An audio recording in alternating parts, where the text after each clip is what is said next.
caroténoïdes sont des composés organiques, ils sont produits dans de nombreuses plantes, bactéries et certains champignons. Ces pigments végétaux sont responsables de la coloration rouge, orange et jaune des fruits et légumes, comme les carottes, les tomates et les oranges. Ils sont également présents dans les légumes à feuilles, tels que les épinards ou le chou frisé. Les caroténoïdes, comme la bêta-carotène, sont principalement connus comme des constituants à partir desquels le corps synthétise la vitamine A. De nombreuses études suggèrent que les caroténoïdes ont d'autres effets favorables pour notre santé. Le rapport et leur concentration dans les tissus humains réduiraient l'incidence de certaines maladies chroniques telles que le diabète, les maladies cardiovasculaires, certaines maladies oculaires ainsi que certains types de cancers. Les caroténoïdes sont absorbés par les cellules intestinales et sont ensuite transportés par la circulation sanguine pour atteindre les organes et les tissus. Leur absorption reste cependant incomplète et donc leur biodisponibilité est relativement faible.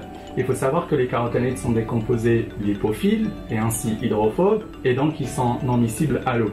Leur assimilation dépend non seulement de leurs propriétés chimiques, mais aussi du milieu environnant, c'est-à-dire la composition des aliments ingérés simultanément lors d'un repas. Il est donc intéressant d'étudier certaines combinaisons alimentaires qui pourraient influencer positivement la biodisponibilité des caroténoïdes.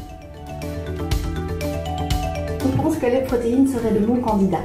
Au vu de leurs propriétés émulsifiantes, elles pourraient aider à la solubilisation ainsi qu'à l'absorption des caroténoïdes contenus dans les aliments.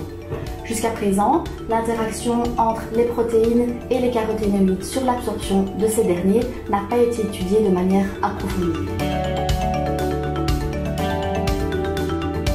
Elle vise à donner des indications permettant une meilleure absorption des caroténoïdes.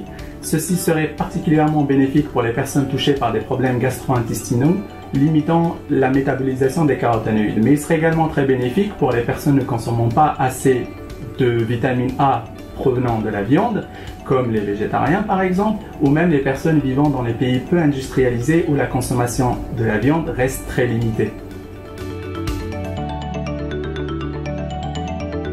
Oui, nous cherchons des hommes et des femmes âgés entre 20 et 50 ans, habitant ou résidant aux alentours du Luxembourg. Vous devez être en bonne santé, ne pas fumer et ne pas répondre à des critères d'exclusion tels que avoir un indice de masse corporelle supérieur à 30, suivre un régime végétarien, suivre un traitement médical continu ou prendre des compléments alimentaires et avoir des allergies ou des intolérances alimentaires. Pour notre étude CaroProt, il faudra suivre un régime faible en fruits et légumes riches en caroténoïdes. L'intervention se compose de 3 visites cliniques. Les participants seront invités à manger un petit déjeuner riche en caroténoïdes, en absence ou en combinaison avec des protéines. Nous prélèverons ensuite des échantillons de sang et mesurer la concentration des caroténoïdes absorbés afin d'évaluer justement l'influence des protéines sur la biodisponibilité des caroténoïdes.